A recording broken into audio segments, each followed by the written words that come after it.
वासुदेवाय कृष्णाय वासुदेवाय हरे परमात्मने प्रणतः क्लेशनाशाय गोविन्दाय नमो नमः। नमः परमहंसाय स्वादितचरणकमलचिन्मकरन्दाय भक्तजनमानसनिवासाय श्रीरामचन्द्राय वागीशायस्य वदने लक्ष्मीर्यस्य च वक्ष्यसि यस्यास्ते हृदये संवित्तं नृसिंहमहं भजे। गुरुर्ब्रह्मा गुरुर्विष्णुर्गुरुर्देवो महेश्वरः गुरुस्साक्षात् परब्रह्म तस्मै श्री गुरवे नमः। भगवत चरण कमलानुरागी सभी आत्मीय प्रिय प्रभु प्रेमीजन, स्वाध्याय परिवार से जुड़े हुए सभी जिज्ञासु भगवत प्रेमीजन, आप सभी को मेरा प्रणाम वंदन, आप सभी का अभिनंदन स्वागत। जय सिया राम, राधे राधे, जय श्री कृष्ण। भगवान की मंगलमय कृपा से विज्ञान के माध्यम से हम लोग श्रीमद् भगवत गीता का चिंतन निरंतर अबाध गति से कर पा रहे हैं। ये भगवान की विशेष कृपा है हम सभी पर। उसी कृपा की हम लोग अनुभूति करते हैं, कर रहे हैं।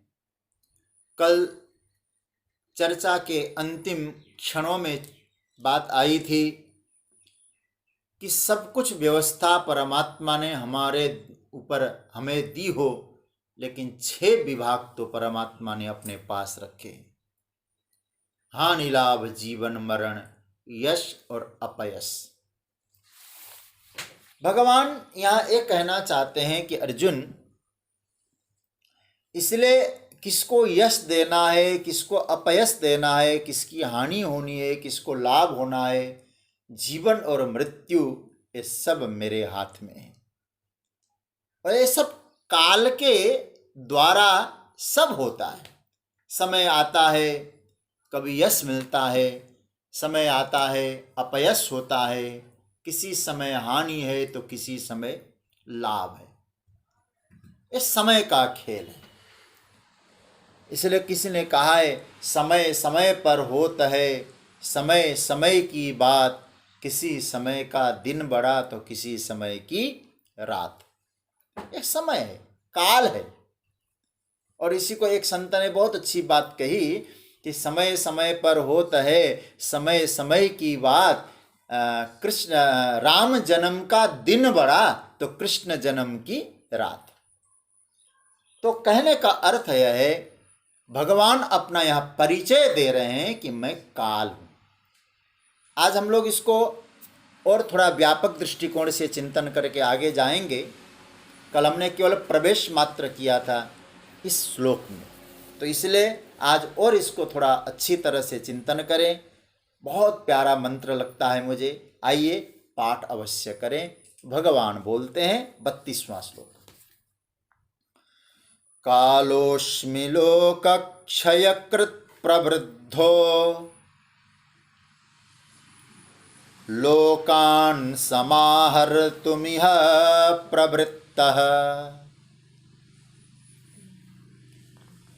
ऋतेऽपि त्वां न भविष्यन्ति काले ऋतेऽपि त्वां न भविष्यन्ति सर्वे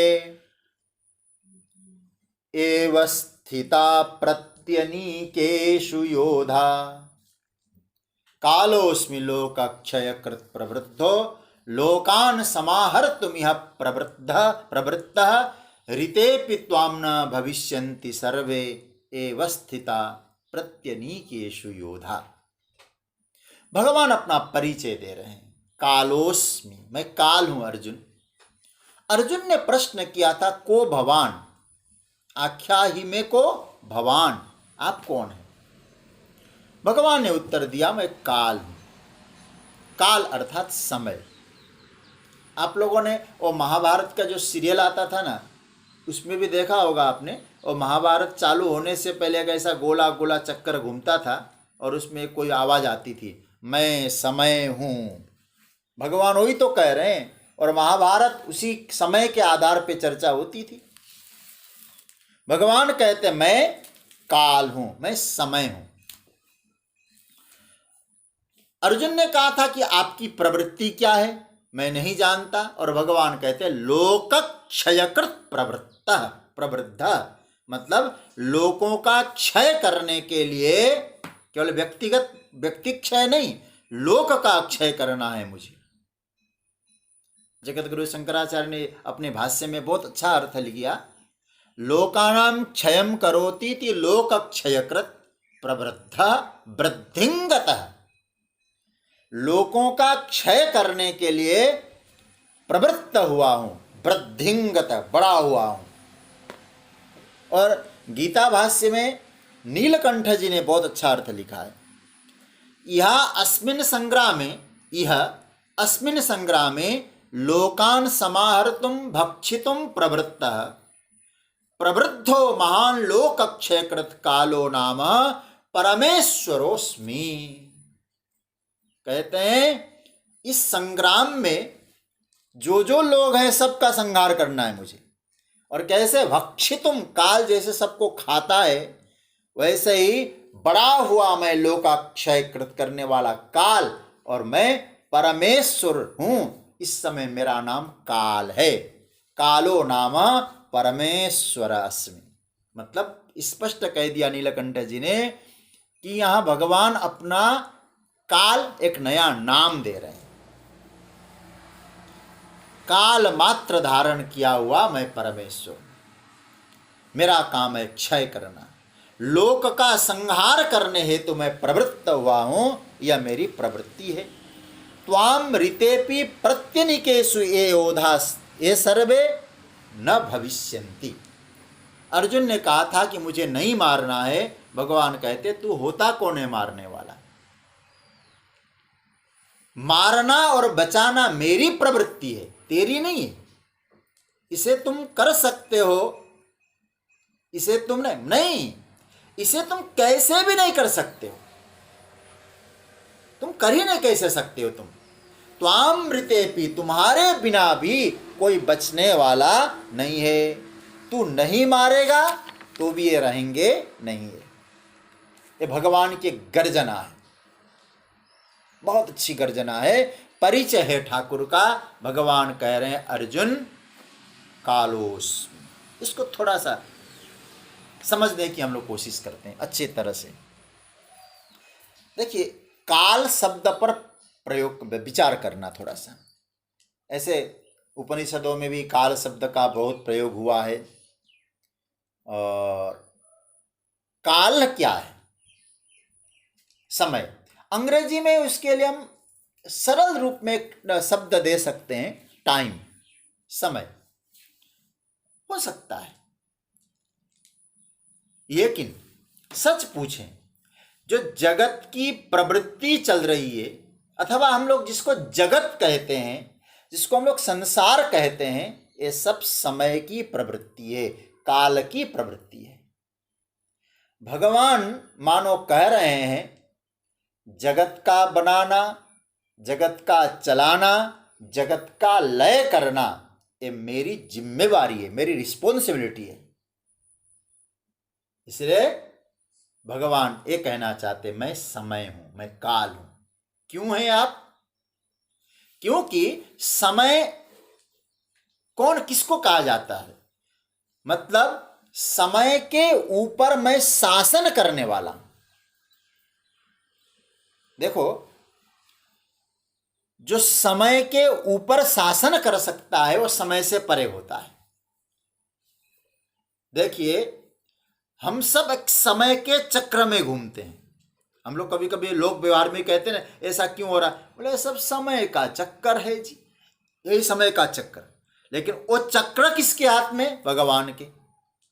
जो समय को कंट्रोल कर सकता है वही समय से परे जा सकता है। इसलिए हम सब किसके हाथ में है? काल के हाथ में है।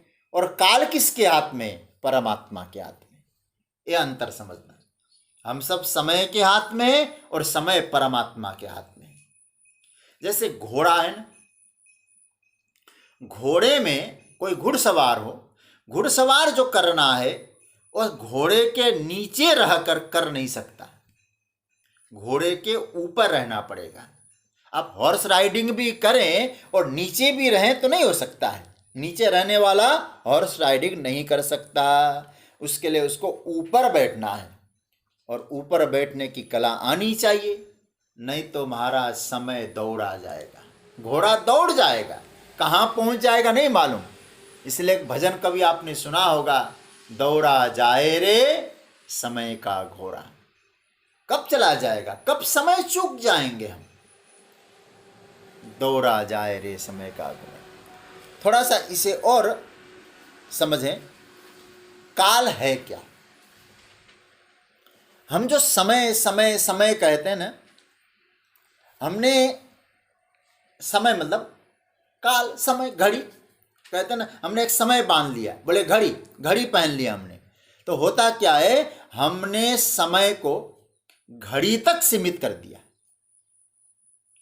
जो काल है, समय है, उसकी परिधि को एक जगह हमने बांध दिया, जिसको हम लोग घड़ी कहते हैं। उसमें सेकंड, मिनट, घंटा, दिन, सप्ताह, महीना, वर्ष, ये सब आ गए वहां। तो इसका मतलब ये हुआ, यह सब व्यवस्था की दृष्टि से है। घड़ी का आविष्कार तो शायद 600, 700, 800 साल पहले हुआ होगा, उससे पहले तो नहीं थी इस प्रकार की घड़ी। मैं कभी कभी विनोद में कहा करता हूं, हम लोगों ने कहते ना, हम लोग घड़ी बांध रखा है, समय को बांधा हुआ है। घड़ी मतलब समय।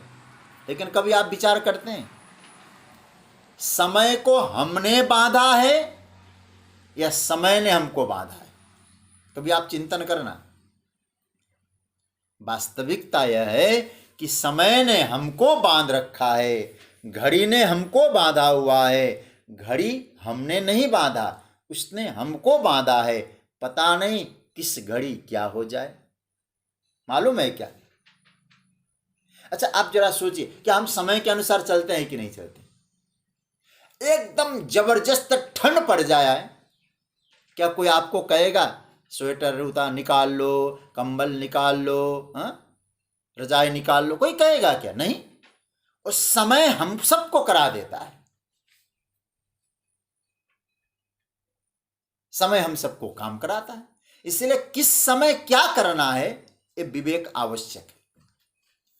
इसलिए यह घड़ी की जो व्यवस्था है ना, केवल मनुष्य के लिए आई है। ये काल की जो व्यवस्था, घड़ी की, समय की व्यवस्था, क्या कभी आप सोचिएगा, जो प्राकृतिक नियम होते हैं, मनुष्य को छोड़कर सारे के सारे प्राकृतिक नियम से चलते हैं।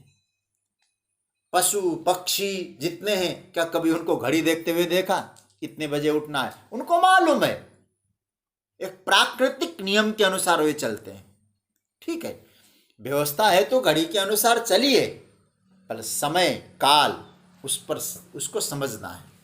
आध्यात्मिक धरातल पर यदि काल पर हम लोग चिंतन करें तो काल क्या है, काल करता क्या है? एक श्लोक, बहुत बढ़िया श्लोक है, हमारे नीति शास्त्र में आता है। वो हमारे लिए बड़ा महत्वपूर्ण है। मैं आप लोगों को मैं बोलूँगा, आप लोग कोशिश करिएगा बोलने का। यह नीति शास्त्र में श्लोक है, बहुत अच्छा श्लोक है।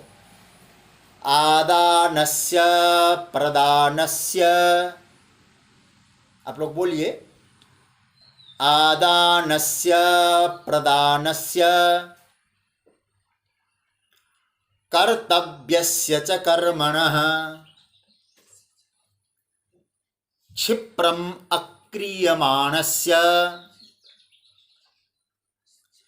कालः पिबति तद्रसम।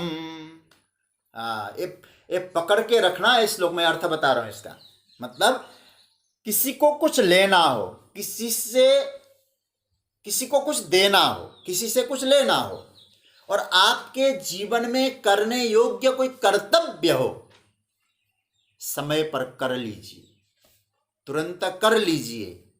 और नहीं किया, वो समय क्या करता है, उस कार्य का जो रस था ना उसको पी जाएगा सारा, फिर आपको रस नहीं मिलेगा। इसलिए जो समय जो करना है समयबद्ध तरीके से करना चाहिए। समय जब चूक जाते हैं ना तो उस काम में हमें रस नहीं मिलता है। इसलिए भजन करने का समय जब हमारा जीवन से निकल जाता है ना, तब हम कहेंगे भैया भजन करो भजन करो भजन करो, अब कहाँ रस मिलेगा।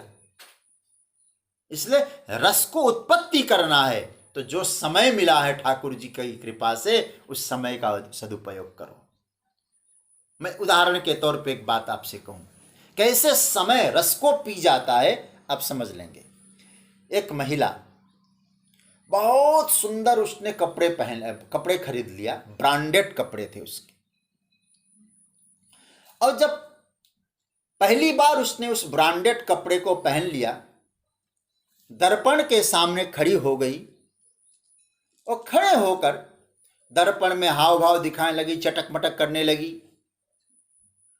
पहली बार, और बड़ा अच्छी अपने आप को मतलब क्यूट समझ रही होंगी। अब जो है आनंद भी मिल रहा है। अब दूसरी बार वो पहनती है उसी कपड़े को, आप ध्यान दे से समझना।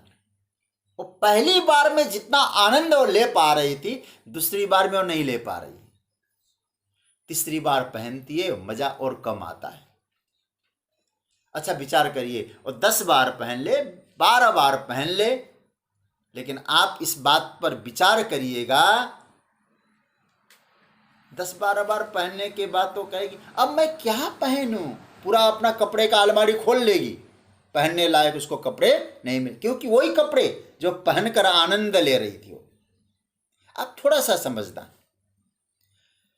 पहली बार जो रस था, दूसरी बार उसको उतना रस नहीं मिला। मतलब क्या हुआ, जो पहली बार और 10-12 बार के बीच में जो अंतराल है, जो इंटरवेल है, सच्ची बात कहूं उसे कहते समय। उसका नाम है समय, उसका नाम है काल।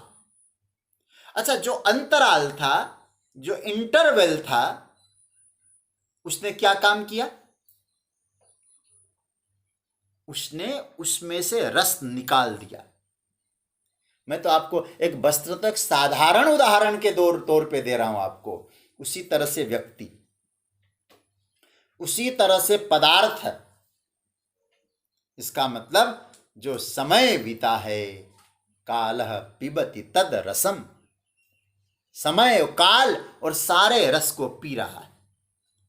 इसलिए सज्जनों, जो समय था वो कहाँ गया, वही बात है, सब काल के गाल में चला गया।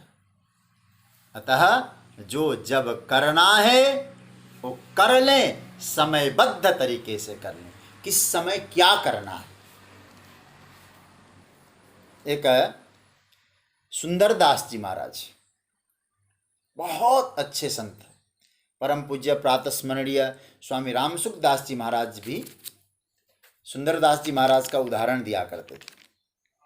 वो एक पद लिखते हैं कि जग में जन्मे जब बाल भय, तब एक सुधी रही भोजन की, तन में तरुणाई जबी प्रकटी, तब प्रीति रही तरुणी तन की। जब वृद्ध भयो है मन की तृष्णा, सब लोग कहे सनकी सनकी, नहीं दान दियो नहीं भक्ति करी, रहे अंत समय में मन की। इसलिए भगवान कहते मैं काल हूं, कालोस्मि। इसका मतलब है जो समय तुम्हें मिला है उस समय तुमने वो कार्य नहीं किया जिसके लिए तुमको ये समय मिला है। अब आप जरा सोचिए, मनुष्य जीवन किस लिए मिला है फिर? अब इस पर आप चिंतन करना होगा। मनुष्य जीवन मिला किसके लिए है? ठीक है, जीवन की आवश्यकताओं की पूर्ति हम लोग करते हैं। जहां तक भोग की बात आपसे कहूं, पूज्यपाद डोंगरे जी महाराज कहा करते थे, भोग की बात जहां तक कहूं, यदि मनुष्य जीवन भोग में ही जीना है तो डंडलप के गद्दे में सोकर हमको नींद आती है, उस नींद में हम बहुत आनंद का अनुभव करते हैं। एक सूअर जो होता है ना, उसको कीचड़ में सोने में वही आनंद फील करता है। तो उसके आनंद में और हमारे आनंद में कोई बुनियादी अंतर नहीं है। यदि हम लोग ये कहेंगे हमें ऐसा वस्तु के मिलने से हमें सुख का अनुभव हो रहा है, तो सुख हमें कहाँ मिल रहा है? फिर सुख का तात्पर्य क्या है? तो जीवन में मनुष्य जन्म परमात्मा ने दिया है, जीवन में मनुष्य जीवन जैसा समय दिया है। तो आप जरा सोचिएगा, ये हमें क्या करना है? उस समय का घोड़ा न दौड़ जाए। भगवान कहते, भैया काल तो हुई मैं, किसी को बकसता तो है नहीं काल, आज तक किसी को रुका नहीं, किसी को बख्शिश नहीं दी। नहीं कहते ना, नहीं प्रतीक्षते काल कृतम एन नवा कृतम। क्या बढ़िया मंत्र है।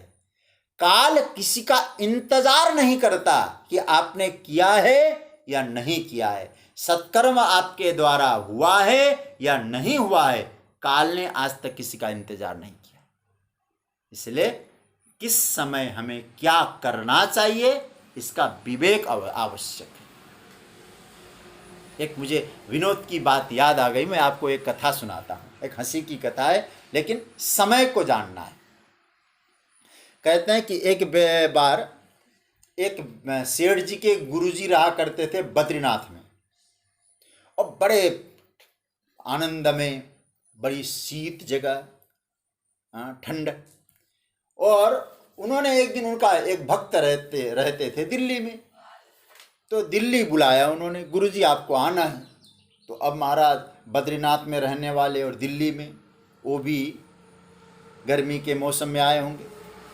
तो गुरुजी बड़ा आग्रह संपन्न सेठ जी थे, हम सारी व्यवस्था आपको इसी प्रकार से कर देंगे गुरुजी, चलिए, आपका घर नया मकान बनाया है, आपके चरण वहाँ पड़ने चाहिए। गुरुजी आए, और गुरुजी जैसे आए तो सेठ जी ने क्या काम किया, गुरुजी बद्रीनाथ से इसी तरह से आए और कहा कि कमरा धुलवाओ। कमरा धुलवाया। कहते हैं एसी चलाओ, चलवाया। बर्फ की सिल्ली चारों तरफ लगाओ, लगाया। पंखा चलाओ, सब व्यवस्था बन गई। गुरुजी का आसन वहाँ लगा दिया। गुरुजी जाके बैठ गए और बहुत आनंद आया, बद्रीनाथ जैसा फील होने लगा। तो गुरुजी ने आशीर्वाद दिया, भैया फलो फूलो, आपने जो प्राप्त संपत्ति है उसका सदुपयोग किया है। सेठ जी के एक मुनीम थे, कथा तो एक हंसी की है। सेठ जी के एक मुनीम थे, मुनीम ने भी देखा, इसका मतलब ये हुआ सेठ जी क्यों फल फूल रहे, समझ में आया। गुरुजी का आशीर्वाद इनको उनके ऊपर है, और गुरुजी की सेवा कैसी करनी चाहिए हमको समझ में आ गया। कैसी करनी चाहिए? बोले जैसे सेठ जी ने किया वैसी करनी चाहिए। मुनीम जी के मन में भाव अच्छा था, लेकिन समय का ख्याल नहीं था। जैसे सेठ जी ने किया मुझे भी वैसा ही करना है। अंतर केवल ये था, सेठ जी के गुरुजी आए थे दिल्ली जून के समय में, और मुनीम जी के गुरुजी आ रहे हैं जनवरी के समय में। अंतर केवल इतना है।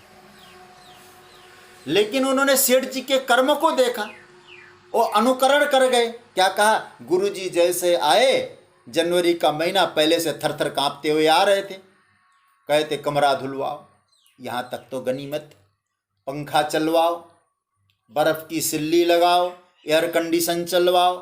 अब आप जरा विचार करिएगा, भाव ठीक था उन्होंने जैसे किया, लेकिन समय ठीक नहीं था। अब जरा सोचिए, रात भर मुनीम जी के गुरुजी जनवरी के महीने में ऐसी जगह रात भर रहें, तो सुबह क्या होगा? फिर गुरुजी अपने आप उठेंगे या सबको उठाने के लिए जाना पड़ेगा उनको? कहने का अर्थ यह है, अनुकरण जो होगा, हम किस चीज का अनुकरण कर रहे हैं, किस समय हमको क्या करना चाहिए, केवल हम अंधानुकरण न करें। व्यवस्था बनाएं। और भगवान कहते मैं काल हूं, समय अनुसार तुम्हारा व्यवहार हो। जाना तो सबको है, जिस समय जो करना है तुमने कर लिया तो निश्चित रूप से तुम्हारे लिए मुक्ति का द्वार खुल गया है। भगवान कहते अर्जुन कालोस्मि, मैं काल हूं। और ये समझ लेना, काल हूं तो किसी को बकसने के लिए नहीं आया। कोई धर्मात्मा हो तो वो रह जाएगा, और धर्मात्मा नहीं हो तो वो उसको जो है खत्म कर दे, नहीं। सारे के सारे काल क्रीडति गच्छन्त्यायु, ये काल खेल रहा है, सबकी आयु जा रही है। इसलिए अर्जुन बचेगा तो कोई नहीं है। यदि तुम एक कहो कि मेरे न करने से, युद्ध न करने से मैं इनको न मारूं तो लोग बच जाएंगे, ये तेरा भ्रम है। काल किसी को रहने नहीं देता है। आयुर्नश्यति पश्यताम प्रतिदिनम याति क्षयम यौवनम प्रत्यायांति गता पुनर्न दिवसा कालो जगत भक्षक। देखिए जगत गुरु शंकराचार्य भगवान क्या कहते, काल क्या है? जगत भक्षक, सब भक्षण करेगा वो। इसलिए एक बड़ा प्यारा मंत्र है, जगत गुरु शंकराचार्य भगवान ने कहा आयुर्नश्यति, मंत्र याद करिएगा, अच्छा लगेगा। आयुर्नश्यति, आयु नष्ट हो रहा है।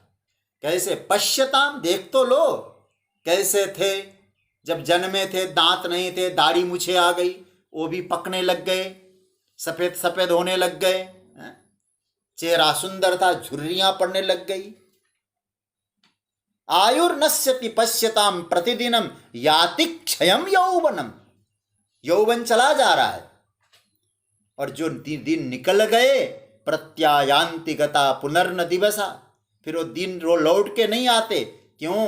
वो समय के गर्त में चले गए। कालो जगत भक्षक, ये काल देखिए शंकराचार्य भगवान क्या कहते हैं। इसलिए हमें क्या करना है? आत्मश्रेयस लक्ष्मीस्तोय तरंग भंग चपला। जो संपत्ति है ना, आज हम करोड़पति कर क्या स्थिति बन जाएगी। लक्ष्मीस्तोय चपन तरंग भंग चपला विद्युत चलम जीवितम, जैसे बिजली चमके खत्म, 2 मिनट में जीवन टाए टाए पीस। तस्मान माम शरणागतम शरणदा त्वम रक्ष रक्षा। भगवान कहते अर्जुन काल में हूं, इसलिए कोई रहेगा नहीं। एक बात और कहूं, भगवान ने अर्जुन को एक काल का रूप क्यों दिखाया और स्वयं को काल रूप में परिचय क्यों करा रहे? देखिए इसको थोड़ा सा आपको पीछे जाना पड़ेगा इस सबको समझने के लिए। 11वें अध्याय में हम लोग पहले इसका चिंतन अच्छी तरह से कर चुके हैं। अर्जुन ने क्या कहा था कि मुझे आप अपना रूप दिखाइए। एवमेव तद्यथार्थत्वम आत्मानं परमेश्वरः द्रष्टुमिच्छामि ते रूपम ऐश्वरम पुरुषोत्तम। इसकी व्याख्या मैंने विस्तार से की।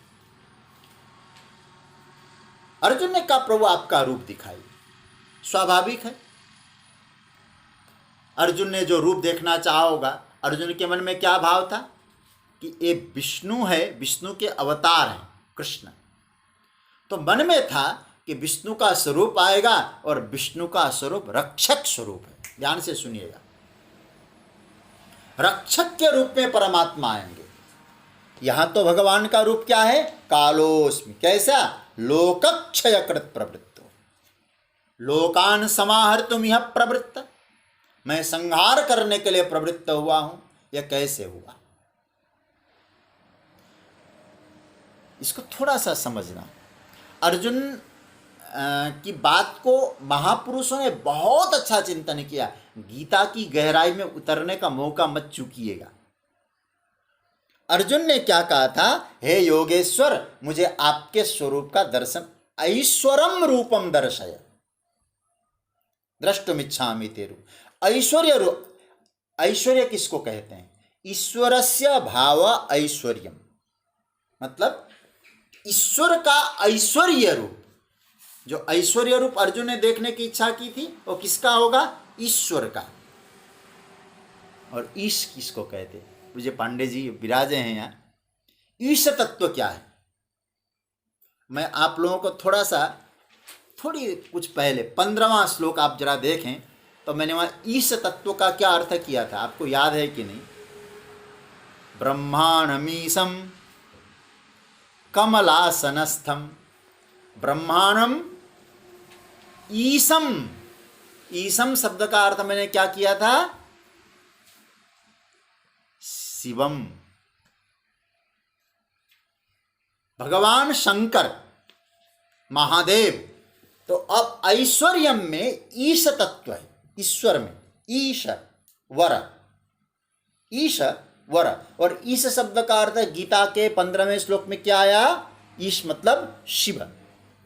इसको थोड़ा सा आनंद लीजिएगा। और शिव कौन है? शिव संहारक है, ये तो आप सब जानते हैं। तो कहा कि मुझे ईश वाला रूप, ऐश्वर्य वाला रूप दिखाइए। ऐश्वर्य में ईश्वर तत्व आ गया, ईश्वर तत्व में ईश आ गया, ईश मतलब महादेव। अतः शिव रूप में, संहार रूप में परमात्मा आए हैं। एक भाव यह है। एक और बात कहूं, इसको अच्छी तरह से समझ के हम लोग आगे बढ़ेंगे। देखिए, मैंने पहले भी कहा था, ये जो भगवान अपना स्वरूप दिखा रहे हैं ना, मैंने पहले आपको क्या कहा था? 18वें श्लोक में वह भगवान के 3 स्वरूप है, निर्गुण निराकार, सगुण निराकार और सगुण साकार। तो भगवान का यहाँ जो स्वरूप है ना, सगुण साकार स्वरूप है, इसको थोड़ा समझना।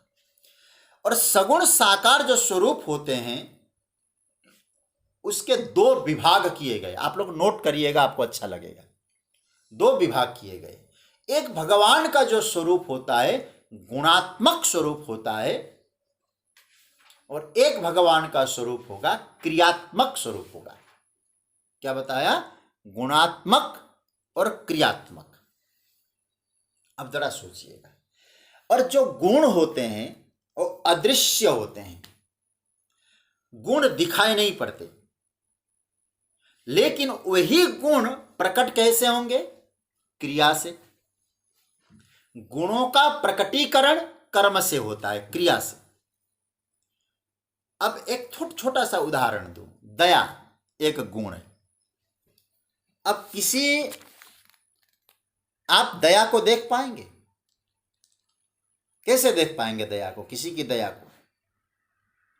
इसका मतलब है, अब आप खोजिएगा इस व्यक्ति में जो दया नाम का गुण है ना, वो कहाँ है? तो शरीर के किसी अंग में आप दया नाम का गुण खोज नहीं पाएंगे, गुण दिखाई नहीं पड़ेगा। लेकिन एक बार क्या हुआ, कोई व्यक्ति दुख से तड़प रहा था और समस्या आ गई उनके जीवन में, और व्यक्ति तुरंत उठा, उनके घर गया, आधी रात को दौड़ा, उनकी सहायता की।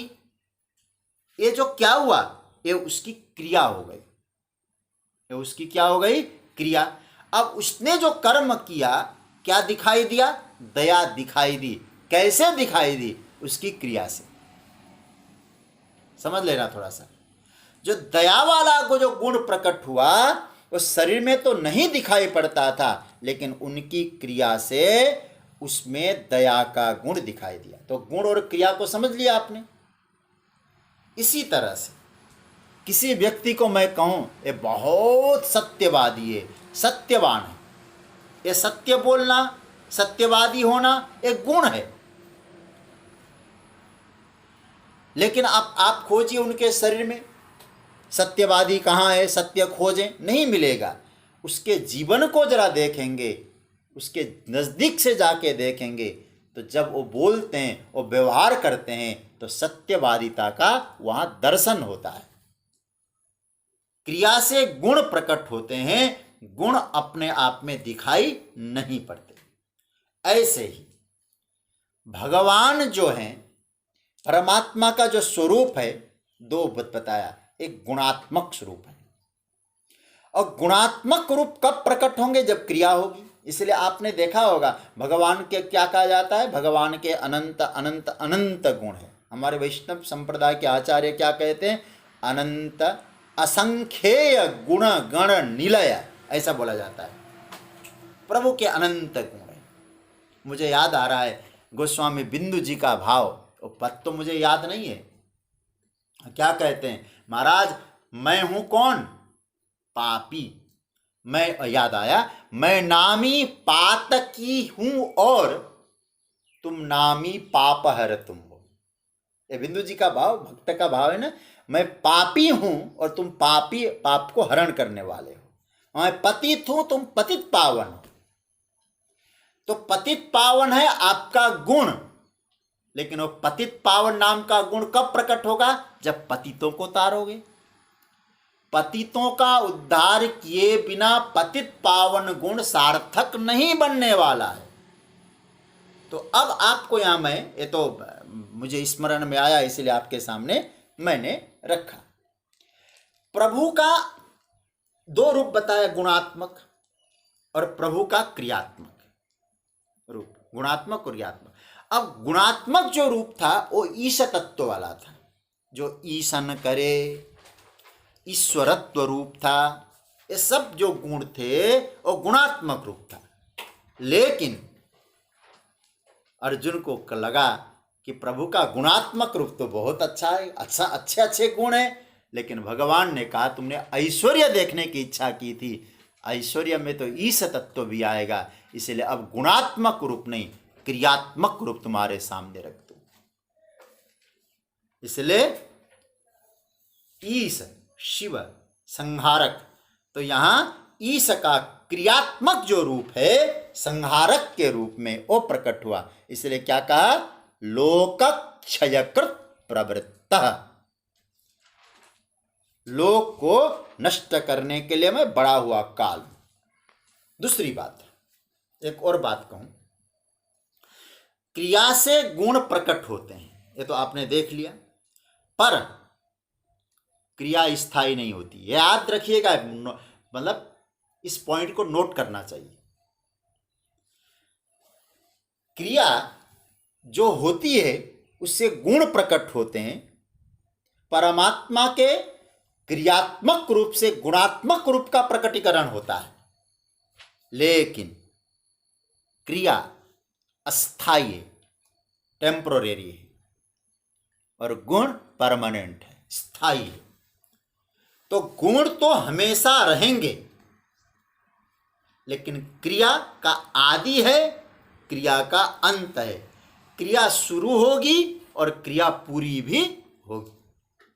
देखिए, फिर उस वो वाले दृष्टांत को मैं याद करूं, मदद करने गए, दया नाम का गुण था, मदद करने गए, लेकिन जब तक उसको जरूरत थी वो क्रिया उसके सामने रही, और क्रिया का गुण मदद करना, सेवा करना। लेकिन दया नाम का गुण जो क्रिया के रूप में दया दिखाई दी, वहां क्रिया कुछ देर के लिए, लेकिन दया तो उसके जीवन में सर्वत्र है, हमेशा है। तो इसका मतलब है क्रिया शुरू होती है, क्रिया पूरी होती है, किंतु उस क्रिया में से जो गुण प्रकट होते हैं वो क्रिया के पहले भी थे, वो गुण क्रिया के मध्य में भी रहेंगे, रहते हैं, और क्रिया के अंत में भी वो गुण निश्चित रहते हैं। इसलिए अब भगवान के हम लोग कौन से स्वरूप को ज्यादा पसंद करते हैं? भगवान हमेशा हमारे सामने जो स्वरूप रहता है प्रभु का, वो गुणात्मक स्वरूप रहता है, क्रियात्मक स्वरूप हमेशा नहीं रहता है। तो अर्जुन की, एक सेकंड मैं कहूं आपसे, अर्जुन की तरह अपने आप को बिठाना। हमारे जीवन में एक धारणा बनती है कि परमात्मा के जो गुण देखे गए हैं उससे यहां क्रिया तो अलग दिखाई देती है। समझ लेना थोड़ा सा, अर्जुन भी यही समझता, भगवान के जो गुण है थे उसके अनुरूप तो क्रिया नहीं दिखाई दे रहे हैं। ये अर्जुन को एक तरह से कंफ्यूजन है। अपने, मैंने फिर कहूं, अपने आप को अर्जुन के स्थान पर रखिएगा। उस कंफ्यूजन को जो दूर करना चाहते भगवान, और अर्जुन से कहते हैं, अर्जुन लोक क्षयकृत प्रवृत्त, मैं लोक का क्षय करने के लिए आया हूं। इसलिए तुमको एक बात बताऊं, लोक का क्षय करना है तो कोई बचने वाला नहीं है। तो इन भावों से भगवान अपना जो गुण थे, गुणात्मक जो रूप है, वो क्रियात्मक के रूप में प्रकट हुआ है। लेकिन वो परमात्मा के गुण सर्वदा है। क्रिया अस्थाई है, लेकिन उस अस्थाई क्रिया में भी परमात्मा को पहचान लो। याद रखना, क्रिया भले ही अस्थाई हो, कुछ समय के लिए हो, टेम्पररी हो, लेकिन उसमें भी आपको परमात्मा को पहचानना है। उसके गुण थे, क्रिया प्रकट हो रही। इसलिए अपने अहंकार शून्यता आनी चाहिए। मेरे बिना सब कुछ हो रहा है, मैं करने वाला नहीं हूं। मैं अपना दोष, मैं अपना भ्रम क्यों पालूं कि मैंने किया है? सब करने वाला परमात्मा है। इसलिए अर्जुन, तुम्हारे बिना भी सब कुछ होगा। और हमको भगवान कहना चाहते हैं कि भैया, मेरा क्रियात्मक रूप है, जगत व्यवहार कर रहा है, जगत में जो हो रहा है क्षय करने के लिए काल रूप में आया हूं, ये मेरा क्रियात्मक रूप है। बस इतना ध्यान देना, तुम्हारे बिना भी जगत चलेगा। अहंकार शून्यता जीवन में आनी चाहिए, ये भगवान कहते हैं। मैं आपको एक बात कहूं, मैंने जब 12वें श्लोक की चर्चा आपके सामने करी थी, जो पढ़े लिखे लोग हैं उनके लिए मैं स्मरण दिलाऊं। जो रॉबर्ट जे ओपेनहाइमर, जो एटम बम के जनक जिनको माना जाता है, गीता के जब उन्होंने एटम बम का परीक्षण किया तो 2 श्लोकों का उन्होंने वहां उदाहरण दिया है। आप लोग गूगल सर्च करके देख सकते हैं। जब एकदम उस एटम बम के परीक्षण में चारों तरफ एकदम प्रकाश ही प्रकाश आया, तो गीता के 11वें अध्याय का 12वां श्लोक उनको याद आया। मैंने 12वें श्लोक की चर्चा में कही थी, दिवि सूर्य सहस्रस्य भवेद् युगपदुत्थिता यदि वा सदृशी सा स्यात् भासस्तस्य महात्मनः। और कहते जब उस एटम बम ने इतना कमाल कर दिया तो उनको 11वें अध्याय का 32वां श्लोक याद आया। और उन्होंने गीता बाकायदा पढ़ा है। आप उनका जीवनी आप देख लीजिएगा, पढ़ लीजिएगा, आपको अच्छा भी लगेगा। कितना आदर है वो, जो है जब एटम बम ने सब कुछ काम किया है, और कहाँ कहाँ किया वो अलग चर्चा नहीं करूँगा मैं इस समय। तो उस समय वो कहते हैं, कालोस्मि लोकक्षयकृत् प्रवृत्तो लोकान् समाहर्तुम् यः प्रवृत्तः ऋतेऽपि त्वां न भविष्यन्ति काले एव स्थिता प्रत्यनिकेषु योधा। गीता का गौरव देखिए, 1945 की बात है, हाँ? तो कहने का अर्थ यह है, इस श्लोक की बड़ी महिमा है। हम लोगों ने इसका चिंतन किया। अब ध्यान देना, भगवान ने कहा कि तुम्हारे मारे बिना भी एक कोई रहने वाले नहीं है। तो अर्जुन को इस स्थिति में क्या करना चाहिए? फिर याद रखना, अर्जुन का कर्तव्य क्या बनता है? जब मेरे बिना भी सब कुछ हो सकता है तो मैं क्यों आया हूं? मेरा कर्तव्य क्या है? तो भगवान अब अर्जुन को उसके कर्तव्य याद दिला रहे हैं। आप ध्यान से सुनिएगा, ये 33वां श्लोक बड़े आनंद पूर्वक, बड़ा। और मैं तो समझता हूँ गीता के, मैंने कई बार इसको दोहराया है, कुछ श्लोकों को आप मुख्य श्लोकों को बाहर निकाल लें, मतलब याद करने के लिए रख लें, तो उनमें से एक श्लोक यह भी बनता है। आइए 33वां श्लोक, तस्मात् त्वमुत्तिष्ठ यशो लभस्व जित्वा शत्रून् भुङ्क्ष्व राज्यं समृद्धम् मयैवैते निहता पूर्वमेव निमित्तमात्रं भव सव्यसाची।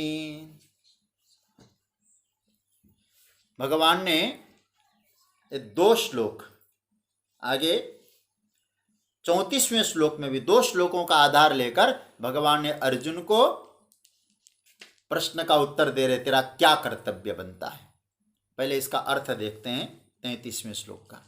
तस्मात् त्वम् उत्तिष्ठ यशः लभस्व शत्रुन् जित्वा समृद्धं राज्यं भुङ्क्ष्व एते पूर्वमेव मया निहताः सव्यसाचीन् निमित्तमात्रम् एव भव। तस्मात् त्वम् उत्तिष्ठ, तस्मात् मतलब इसीलिए, त्वम मतलब आप, तुम, उत्तिष्ठ खड़े हो जाओ, यशः लभस्व यश को प्राप्त करो, शत्रुन् जित्वा शत्रुओं को जीत करके, समृद्धम राज्यम भुङ्क्ष्व समृद्धशाली राज्य का भोग करो। एते पूर्वमेव, ये जो सामने जितने लोग हैं इन सबको पूर्वमेव पहले से ही, मया निहता मेरे द्वारा मारे गए हैं, मेरे द्वारा मारे हुए, ये सब जितने हैं ना मेरे द्वारा मारे हुए हैं। सव्यसाचीन, हे सव्यसाची, इसका अर्थ मैं बाद में करूंगा। हे सव्यसाचीन, निमित्त, सव्यसाचीन अर्जुन, निमित्त मात्रम एव भव, तुम तो केवल निमित्त बन जाओ। आहा, बड़ा प्यारा मंत्र है, निमित्त मात्र। कठोपनिषद बोल दिया होगा भगवान, लगता है। हाँ? उत्तिष्ठत जाग्रत प्राप्य वरान निबोधत। स्वामी विवेकानंद जी के उपदेश में ये सुविख्यात वाक्य हुआ करता, अभी भी उनके ग्रंथों में, उत्तिष्ठत जाग्रत प्राप्य वरान निबोधत। भगवान कहते अर्जुन तस्मात्, तस्मात् इसीलिए, देयरफॉर, चूंकि अर्जुन यह सब होने वाला है, इसलिए तुम उत्तिष्ठ, तुम खड़े हो जाओ, तुम उठो, उठकर क्या करें, यशो लभस्व, और अच्छी तरह से समझा रहा हूं, तुम उठो और यश को प्राप्त करो।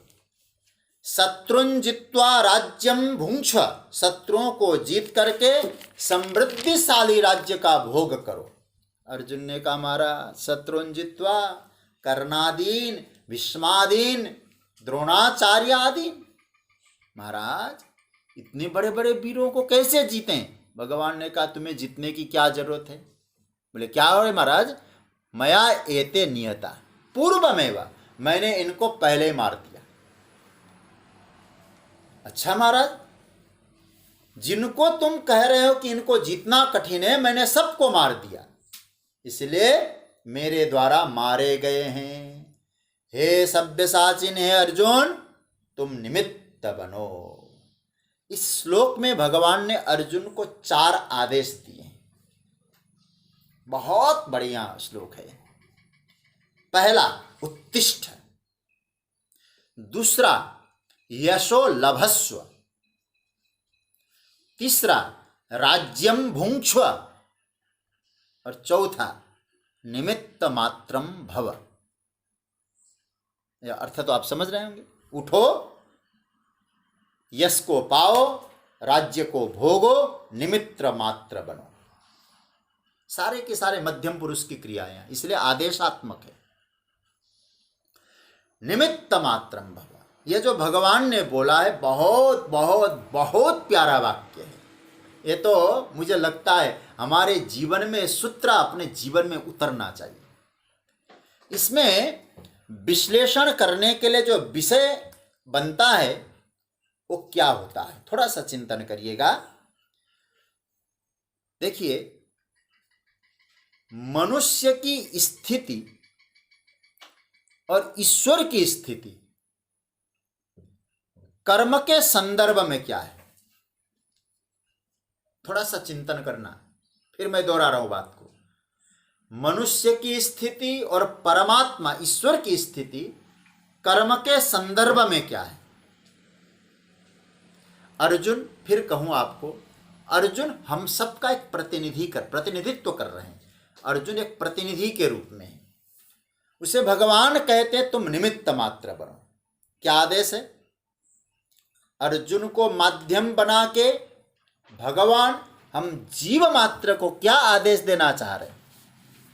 यहां एक और बात प्रभु ने कही, तुम जो करने जा रहे हो वो सब मैंने कर दिया। मया एव एते निहता, कब? पूर्वमेव, मैंने सबको मार दिया। इसका मतलब क्या हुआ? थोड़ा सा सज्जनों, मैं आज केवल पूर्व पक्ष उठा रहा हूं इसका, जो है इस श्लोक का केवल हमारे शास्त्रार्थ की चर्चा में पूर्व पक्ष और उत्तर पक्ष होता है, मैं केवल पूर्व पक्ष उठा रहा हूं। इसका मतलब क्या हुआ कि मैं जो करने जा रहा हूं, फिर कहूं आपको, अर्जुन की जगह थोड़ी देर अपने को रखिएगा और परमात्मा क्या कर रहे हैं? मैंने तुम्हारा कर दिया। मैं कुछ करने जा रहा हूं, परमात्मा कह रहे हैं मैंने तुम्हारा वो कर दिया। अगर हम ऐसा अर्थ निकालते हैं तो क्या है? ठीक है। हमने अब तक जो धर्म ग्रंथ में पढ़े हैं, शास्त्रों का चिंतन करके अनुभव किया है, महात्माओं के वचनों को सुना है, इस तरह से वाक्य हम पढ़ते रहते हैं। हो ये सोई जो राम रचि राखा। देखो यहाँ भी वही बात आ गई ना, रचि राखा, पहले से ही रचना करके रख दिया है। रचना कर दी है, वहां रच करके रख दिया है। क्या शब्द है? रचि राखा। राम ने पहले से रचना कर दिया। राम कीन चाहे सोई होई, ऐसे वाक्य।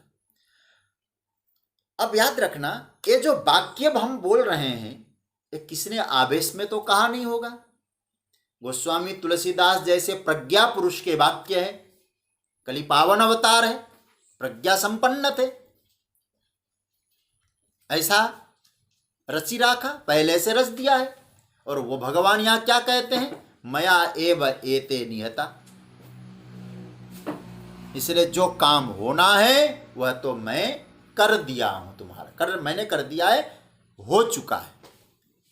इसका सीधा सा अर्थ, पहली बात तो आता है कि हम कर्ता नहीं बन सकते, कर्ता तो मैं हूं। यही तो अर्थ हुआ एक तो। आप आज बहुत इस पर चिंतन करना, कल हम विस्तार से इसकी चर्चा करेंगे। हमारी पोजीशन क्या है?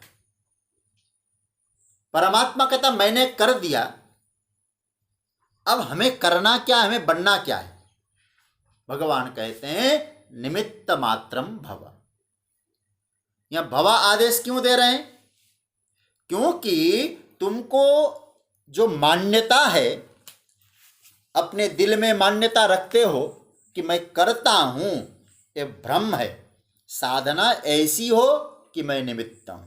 तो बोले महाराज, निमित्त मैं बनूंगा तो करेगा कौन फिर? बोले अरे भाई, करने की बात ही क्यों करते हो तुम? करने की बात ही मत करो तुम, करना तो मुझे है, इसलिए मयि बैते नियता, मया, मेरे द्वारा हो चुका है काम, इसलिए तुम करने की बात क्यों कर रहे हो? इस नियता शब्द पे और ध्यान दीजिएगा जरा, इसको अपने जीवन में घटाइएगा कि मेरे लिए जो होना है वो तो हो चुका है। भगवान यह कहना चाह रहे हैं कि मेरे लिए, मतलब अपने लिए, अर्जुन की जगह जो होना है हो चुका है। तो हम इस बात को कितने दूर तक पचा पाएंगे? किसी युवा को आप कहेंगे तो भगवान के बात को कितनी दूर तक पचा पाएगा वो? इसका क्या मतलब समझे हम? अब इसका मतलब है मैंने कर दिया, तो आज हमारी उम्र यदि 20 साल है तो 20 साल, उसके बाद आगे 30 साल, आगे 40 साल, आगे 50 साल, जितने साल तक, इसका मतलब है कि जो कुछ मेरे लिए होना है वो हो चुका है। यही तो कहना चाहते भगवान। तो हमारी भूमिका क्या है फिर? क्योंकि भगवान ने कहते मैंने सब कर दिया, रची राखा, हो चुका है, राम की ने, और हमारे लाख कहने से भी कुछ नहीं होता है। तो हम करें क्या फिर? करने वाला वही है, उसने हमारी व्यवस्था की। सुबह उठ के ऑफिस क्यों जाएं, माथापच्ची क्यों करें, वहाँ से लेन देन का कारोबार क्यों करें, और जैसे मैं भी करूं, जब उसी ने सब कुछ किया है तो इन ग्रंथों का अध्ययन मैं क्यों करूं, फिर क्या जरूरत पड़ी है। तो इसका मतलब है थोड़ा सा समझना होगा हमारी भूमिका क्या है फिर। तो भगवान कहते हैं तुम्हारी भूमिका केवल इतना है, निमित्त मात्र बनो। निमित्त कैसे बने हम महाराज? कहीं निमित्त बनाने के चक्कर में जीव मात्र को भगवान अकर्मण्यता की ओर धकेल तो नहीं दे रहे हैं। इसको समझने जैसी बात है। कहीं भगवान कहते मैंने कर दिया तुम्हारा सारा काम, तो कहीं जीव अकर्मण्य न हो जाए। जैसे किसी विद्यार्थी को कहा जाए इस बार तो सब पास कर देंगे, क्या पढ़ने की जरूरत पड़ी, क्योंकि कह दिया है ना, सब पास हो गए। तुमको कुछ भी नहीं करना, बैठे बैठे मिलेगा सब कुछ, तो व्यक्ति निठल्ला ना हो जाए। कहीं निमित्त मात्रम भव सभ्य साचिन जो भगवान कह रहे हैं, व्यक्ति को अकर्मण्यता के गर्त में तो नहीं जा पा रहा है व्यक्ति। इस पर आज आप लोग चिंतन करें, क्योंकि ये कोई साधारण सूत्र नहीं है, भगवान श्री कृष्ण की वाणी से प्रकट हुआ है। और जो भगवान कह रहे मैंने तुम्हारा सारा काम कर दिया है, तुमको निमित्त बनना है। निमित्त का अर्थ अकर्मण्यता तो नहीं है। इस पर थोड़ा मनन करिएगा, चिंतन करिएगा, और फिर हम लोग कल इस पर और आगे चिंतन करेंगे। निमित्त मात्रम भव सभ्य साचिन जो भगवान कह रहे हैं, मैंने सारा कर दिया, तुम निमित्त बनो। इसका चुपचाप बैठे रहे हम लोग, क्या इसका अर्थ है, ये हमको व्यापक रूप से चिंतन करना होगा। इसकी चर्चा हम लोग कल करेंगे। एक दो निवेदन आपसे करूं, आज मंगलवार है और हर हफ्ते की तरह हमारे मनोज भैया ने एक अच्छी परिपाटी तैयार कर दी है। रविवार के दिन हम लोग मिलकर सुंदरकांड का पाठ करते हैं, मंगलवार के दिन हम सब लोग मिलकर सुंदरकांड का पाठ करते हैं। हम लोग आज मंगलवार है, सुंदरकांड का पाठ करेंगे और 7:15 बजे से ये सुंदरकांड का पाठ होगा। आप लोग जुड़िएगा।